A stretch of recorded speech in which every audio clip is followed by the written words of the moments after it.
People were chained, they were beaten, they were stuck, cut, they were bled, and they would give themselves freely for this.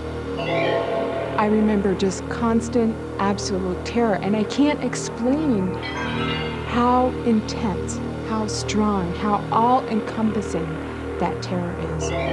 Unless you do this, you're gonna get killed, you're gonna die. I watched them take the lives of children. I watched them take the life of my twin brother. They didn't deserve to live, you know? They begged by their actions to be killed. This is inhuman. It's absolutely inhuman. I myself would like to go and crawl back into a corner and say this doesn't happen. People simply don't believe that this stuff goes on. If we don't educate one another, it's going to be the crime of the 90s.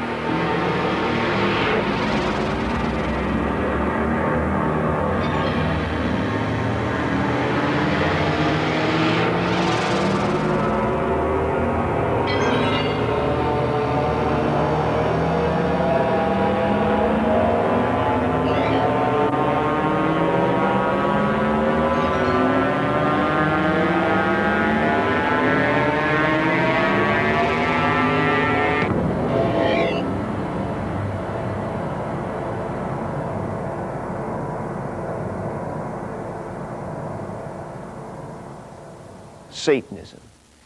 To most, it conjures images of medieval black masses or sinister deeds done for the devil. But simply said, Satanism is the belief that evil is excusable and attaining power to control people and circumstances is desirable. Whether you believe in a literal devil is not important in understanding Satanism's effect on our society. The evidence is in. Satan worship and satanic cults are growing rapidly, and adherents of these ideas are becoming more vocal and more dangerous.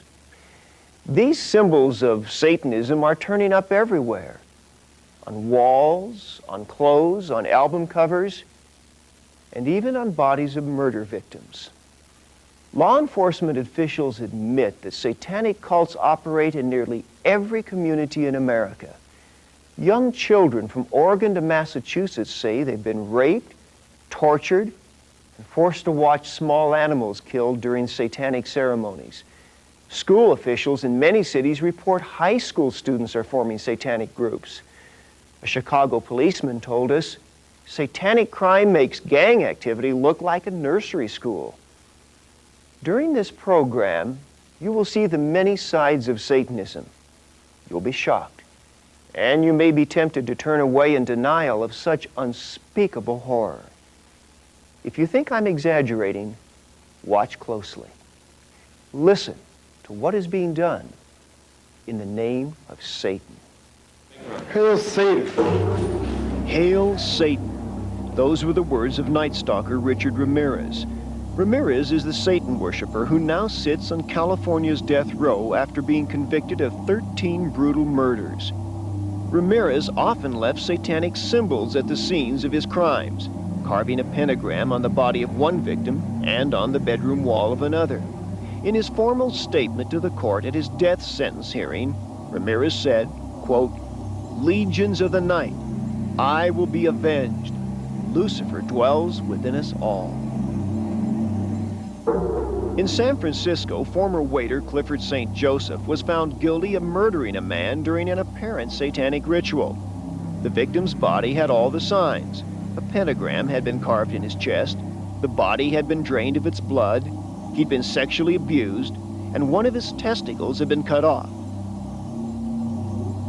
In Dade County, Florida, Frank Fuster and his wife were convicted of ritually abusing children at the daycare center they operated in their home.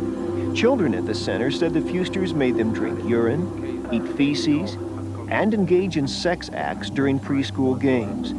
The case horrified the community, and the prosecutor called the Fusters' systematic abuse of the children, quote, outrageous.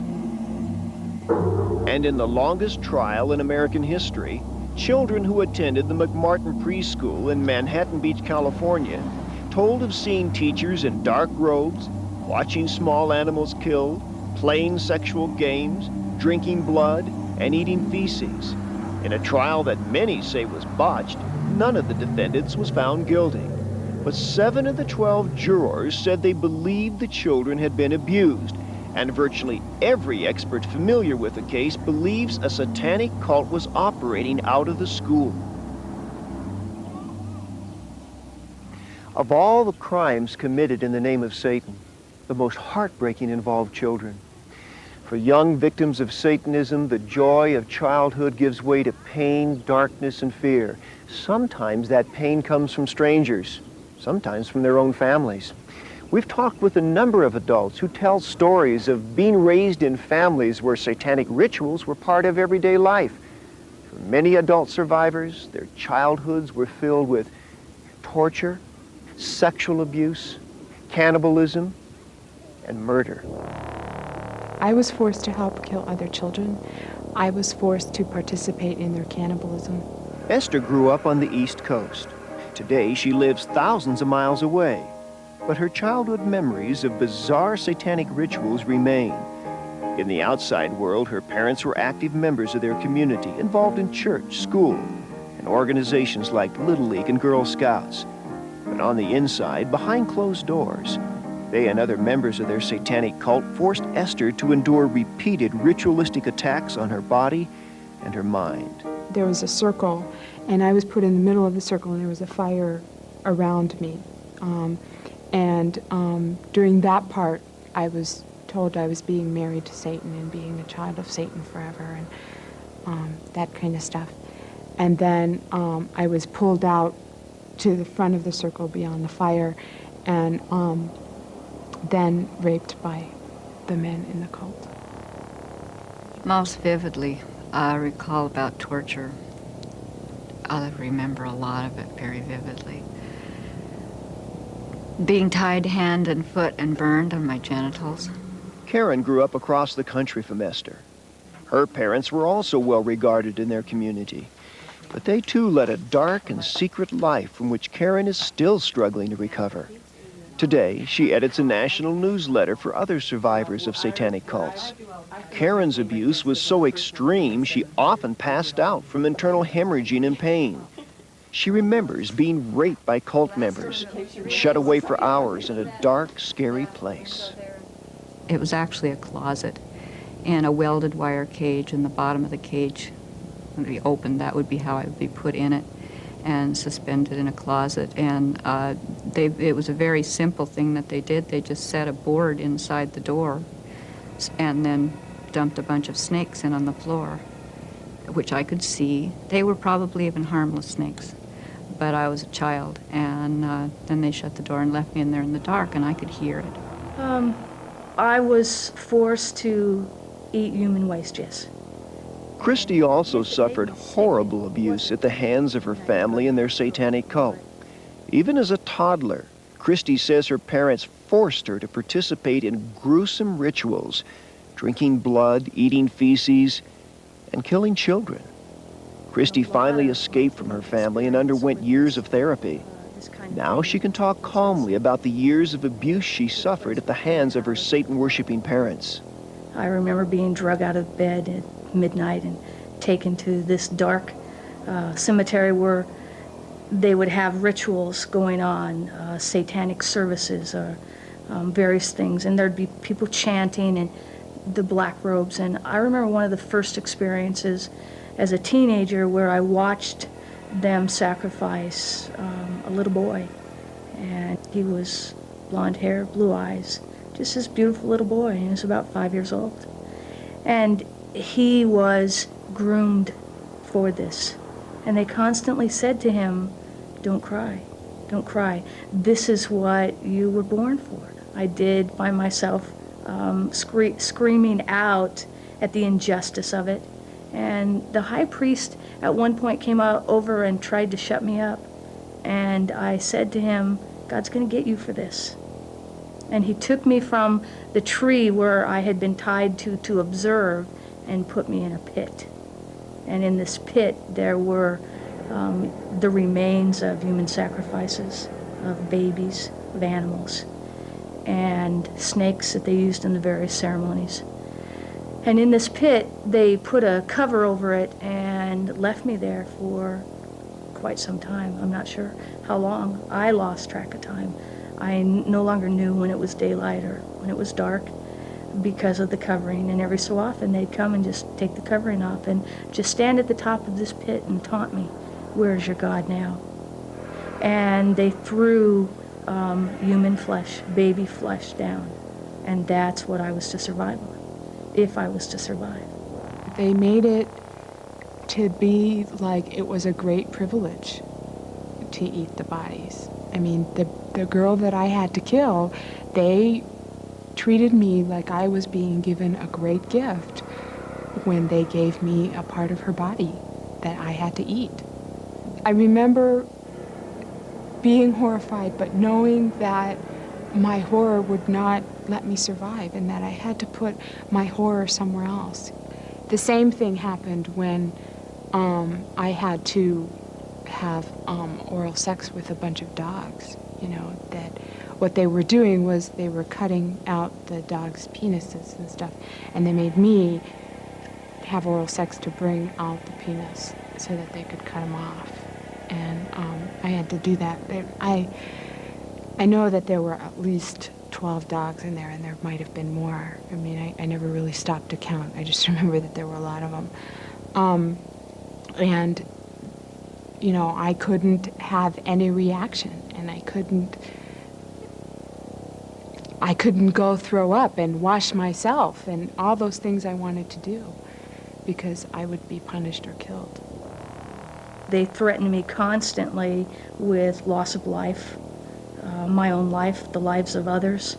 I watched them take the lives of children. I watched them take the life of my twin brother when we were just 4. I watched them kill animals. And then as I grew up, the threats became a little bit more subtle. It was always just, don't talk. And that was real hard to deal with, you know, because people say, well, why didn't you ever say anything? Well, when you have such vivid memories of seeing your brother die, then you know not to talk. I wish it had never happened. I wish it never happened to anybody. I wish the losses have been tremendous. The pain has been overwhelming. The struggle has been a lifetime of struggle.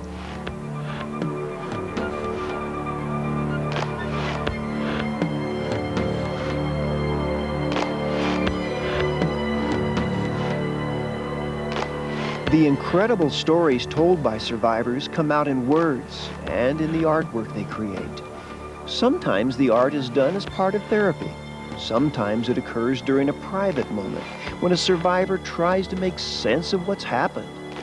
These drawings by survivors from all over the country reflect similar memories of torture and rape at the hands of satanic cults.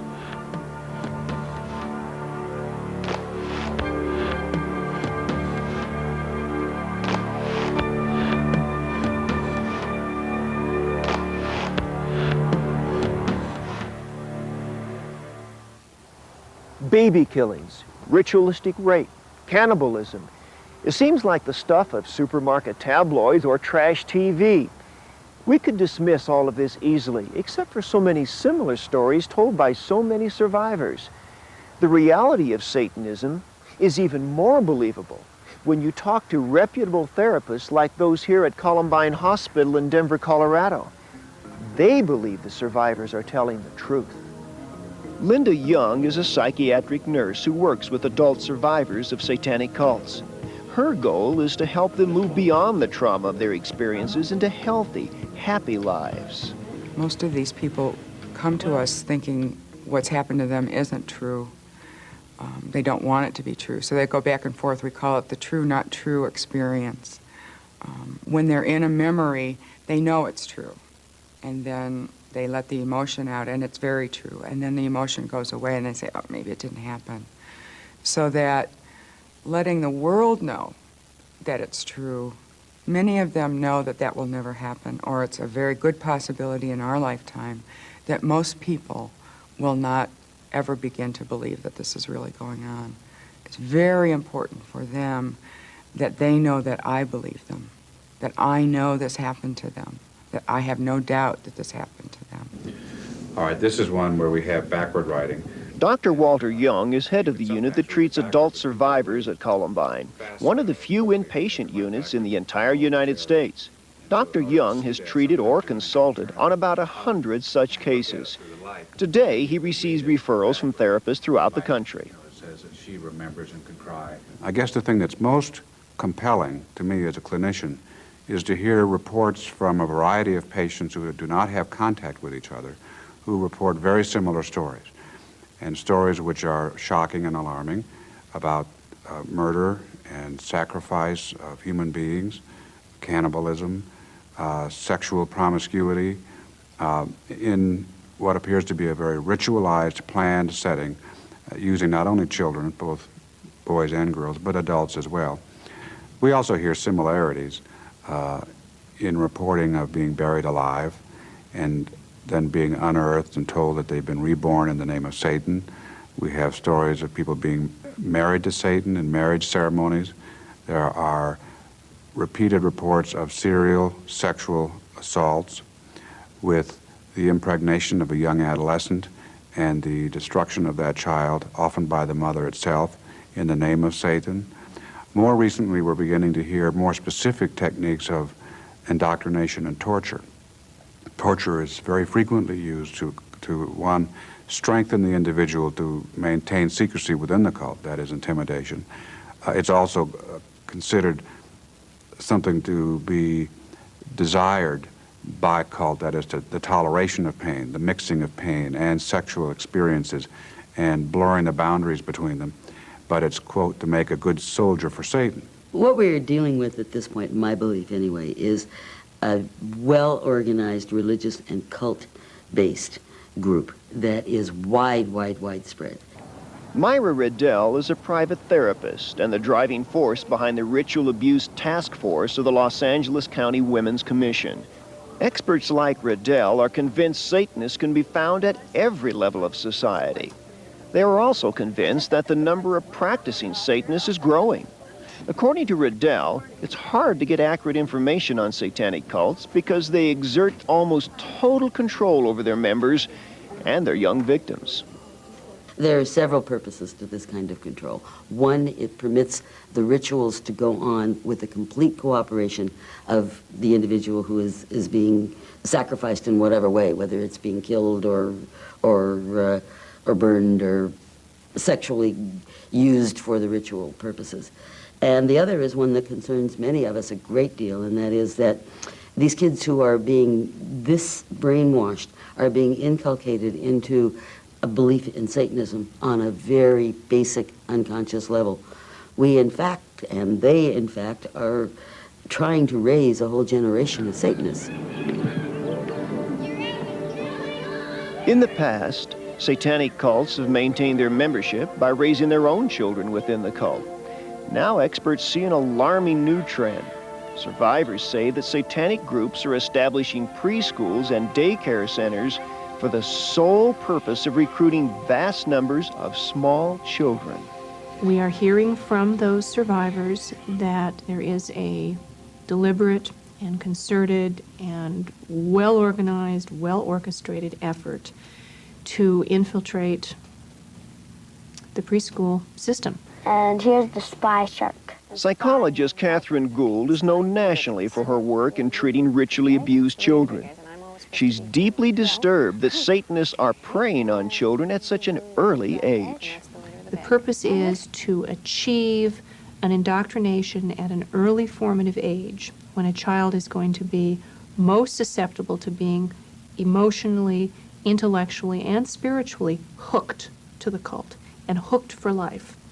The idea is that you get the child under the age of 6, you abuse them, you indoctrinate them, you use them for cult purposes, you break them down, you strip them of any sense of free will, you strip them of any sense of connectedness to family or to the positive parts of society, and you have somebody who functions for the purposes of the cult.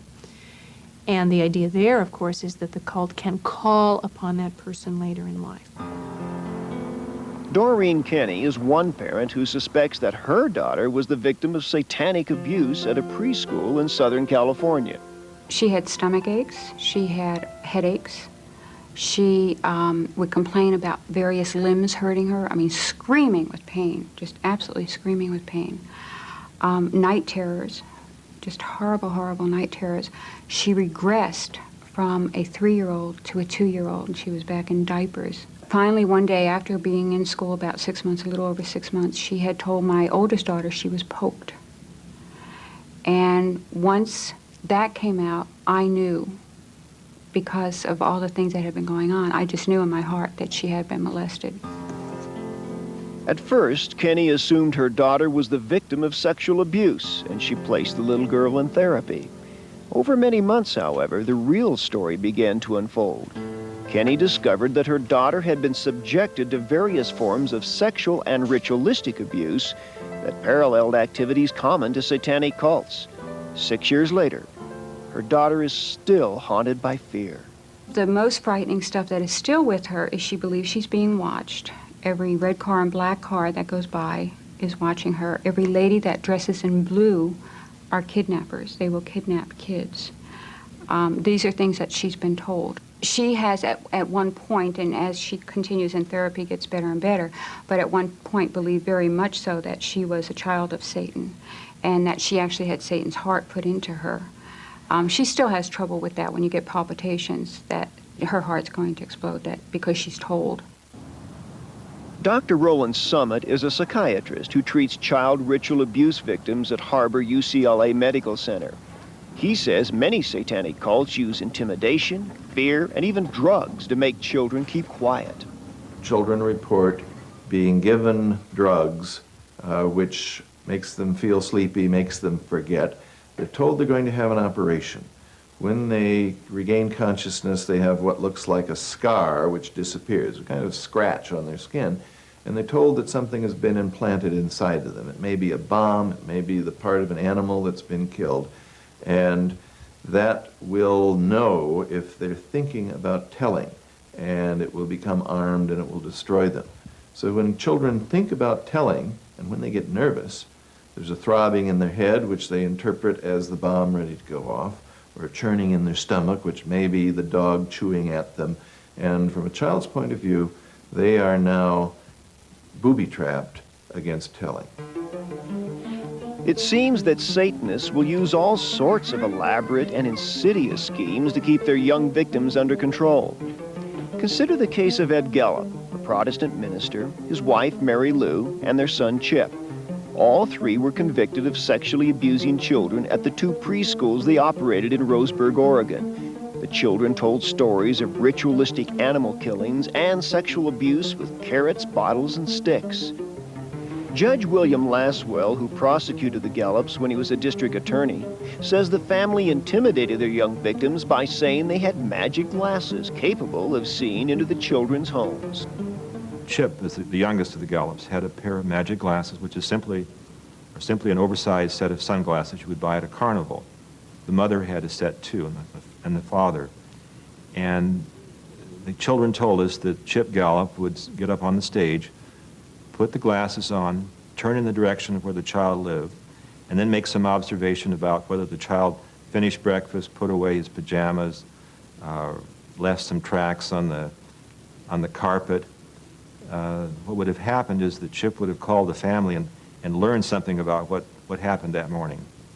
And so when Chip told them that he could see into their home and tell them something that they knew had happened, they believed that he in fact could see them and hear them wherever they were. And he had threatened to kill their parents and harm them if they talked. In addition, he'd given them, most of them, a photograph of himself, which he asked to have displayed in their bedroom so that he was always looking at them that way too. Crimes committed in the name of Satan are beginning to receive special attention by police officials. Several departments have established occult crime units and are learning to spot the evidence of satanic activity. A number of investigators are working to uncover the links between survivor stories and existing cults. Others are looking into the possibility of a national or international conspiracy involving satanic groups. There's much to be learned, and law enforcement officials are just beginning to scratch the surface. But across the country, police investigators agree a disturbing trend is emerging. The most vicious crimes being committed in the name of Satan are being perpetrated by young people in their teens. Pete Rowland and 2 other members of his satanic cult clubbed a 4th boy to death in the woods of rural Missouri. The group had been practicing satanic rites for years, torturing so many animals to death they lost count of the number. They were obsessed with satanic books, gory movies, and heavy metal music. After the brutal murder, Rowland said songs by the rock group Metallica drove him and his friends into a frenzy as they planned the attack. Eddie Krigler, an Arkansas youth, claimed he was acting under direct orders from Satan when he beat his parents with a 5-foot club, then stabbed them repeatedly with the same butcher knives he used to perform satanic rites. At the time of the attack, Krigler was recruiting other teenagers to form a satanic cult. In New Jersey, 14-year-old Tommy Sullivan stabbed his mother a dozen times with his Boy Scout knife. After that, Sullivan slit his own throat. Just weeks before the attack, he told a friend that Satan appeared to him in a vision, ordering him to kill his family. For Ricky Casso, involvement in Satanism led to murder and suicide. Casso and his friends formed a cult called Knights of the Black Circle. One night they turned on another teen, Gary Lowers, forced him to say, "I love Satan," and gouged out his eyes before stabbing him to death. The day after he was arraigned, Casso hanged himself with a bedsheet.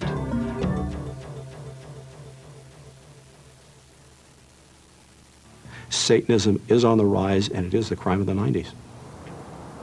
Randy Eman is a police officer who spends much of his time investigating crimes that have links to the occult. Eman believes the lure of Satanism is too powerful for many young people to resist. The danger of Satanism and the occult to society I liken to a narcotic. It's addictive. It's power they're seeking. And when they find out that they toyed with a ritual and that ritual worked, they're hooked. It's just like the hook in the side of their mouth is a fish. It takes them one step further, and pretty soon the hook is not on the side of the mouth. They have swallowed it completely. And it is a magnet, and it is a magnet that they can't go away from. It just draws them further and further and further. And pretty soon, they're not going with just lightweight rituals. They're graduating from candle rituals to wearing the costumes, the regalia with the ritual swords. They're going to the black hoods, to the animal sacrifices, and where may that take them? To human sacrifice. Human sacrifice. That's how far Sean Sellers went. Today, Sean is in solitary confinement on death row at the Oklahoma State Penitentiary. Sean was just 15 years old when he was tried, convicted, and sentenced to death for 3 cold-blooded murders, including that of his mother and stepfather. Murders he committed in the name of Satan. I was mad at my parents. I was doing destruction rituals, saying, "Satan, kill him, get him out of my life." I tried to move out. They came and got me, wouldn't let me move out.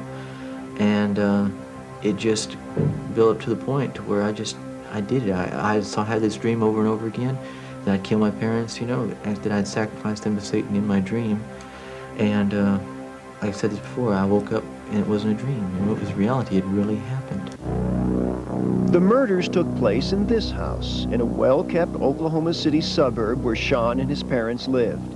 On the night of March 6, 1986, dressed in black underwear and a black hooded cape, Sean tiptoed into his parents' bedroom as they slept, pulled out a .44 Magnum revolver, and shot them both in the head. Later, he went back to their room, looked at the dead bodies, and laughed. What could have driven a young man to such violence? On the outside, they looked like a happy family, but the real story was different. For From early childhood on, Sean was shuttled from relative to relative or left with babysitters. At 10, one of those sitters introduced him to Satanism, and Sean was hooked. By the time he was in high school, Satanism dominated his life. He formed a satanic coven with a group of his friends. He kept a satanic diary and illustrated it with satanic symbols. He built an altar in his bedroom where he performed secret ceremonies. He wrote incantations to Satan, sometimes in his own blood, and he drank his blood regularly. I began to drink blood because it gave me a rush, it gave me a thrill. You know, it was like, wow, I'm drinking blood, you know. And then I began to like it. You know, the taste of it, I liked the taste of it. It was a very strange taste, and I liked it. And it got to the point where I had to carry blood around with me all the time, because if I didn't, I'd get to thinking about it, and that'd be all I could think about. It was like it was a craving, like, you know, I needed it. Even at school, there were signs of Sean's deepening involvement in Satanism. When his teacher assigned an essay on how students had grown spiritually, Sean wrote about his dedication to the devil. He even read his satanic books in class, yet no one intervened. It seems like everybody was seeing that something needed to be done, that something was going on, and they were taking steps towards that, but they were all afraid to call my parents or to sit me down or whatever and do something, to really make a commitment and do something, because maybe it was because they thought if it was, you know, Satanism or something, you know, maybe it was religious and we can't get involved in religious things or whatever.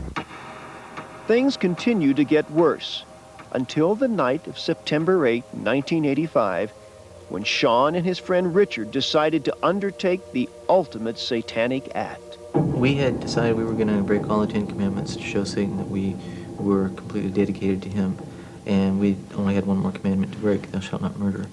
And that's what that night was to be. That night was to be this sacrifice, get rid of these people who didn't matter anyway, who were in our way, who, by the instructions in the Satanic Bible, you know, said that they didn't deserve to live, you know. They begged by their actions to be killed. I'm on death row. I am at the bottom of the American life, you know. I'm at the bottom. I am the most hated person in America. Death row inmates, nobody likes. Death row inmates have no hope. That's what Satanism's given me.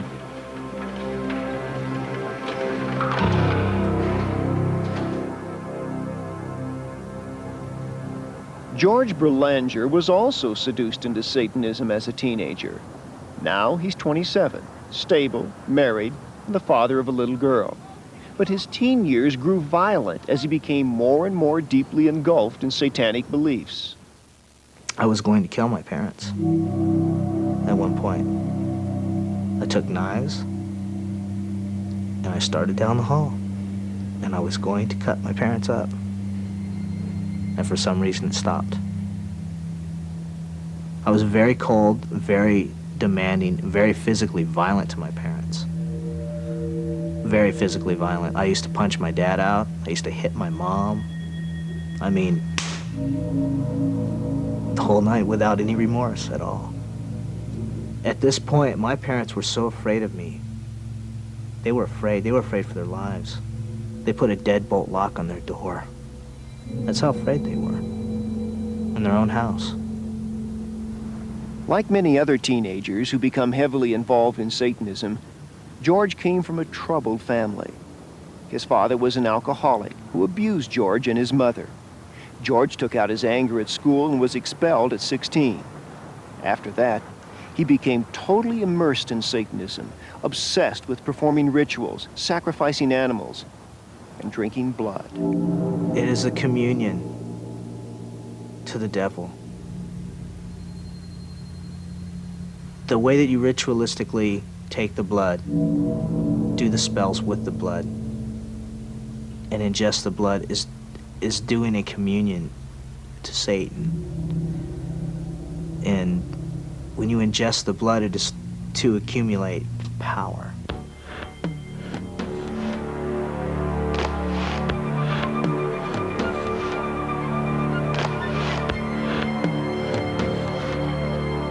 It would be more comfortable to think the stories we've heard are fabricated, or the exploits of a lunatic fringe.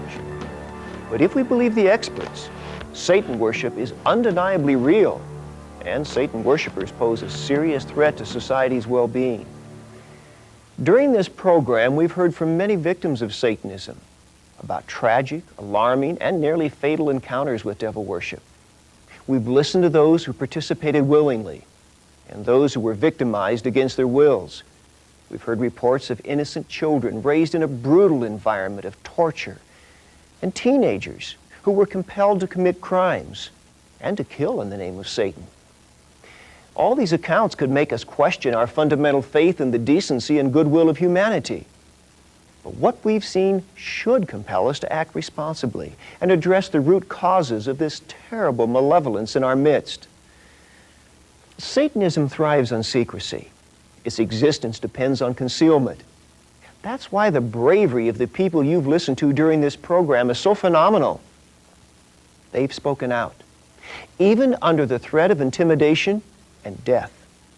Their courage comes from knowing that breaking the silence will save others from the anguish they endured or committed. Think about the remarkable consistency in all these stories and the blunt honesty of those who have suffered so much. See beyond the atrocity of Satanism. Remember that many victims are still imprisoned by the fear that no one will help them, that no one will believe them. The seduction of Satanism will end when you and I confront this national tragedy by marshaling the forces of our schools, churches, community organizations, law enforcement associations, and social agencies. We must expose all the evil being done in the name of Satan. I'm Bob Larson. And it was all because I thought that Satanism would promote me. I thought that Satanism was the ideal of self-preservation and would make me successful, would make me the person that I wanted to be. That's the biggest lie that I've ever seen. I really believe that survivors need to know that there's hope, that they can live through this. This is my truth as I know it. And I know that I didn't make it up because I know I was there. And I know that there will be people who will never believe it. It's very, very difficult to confront the reality of this, because once you confront the reality of this, you feel such a tremendous sense of responsibility to do something.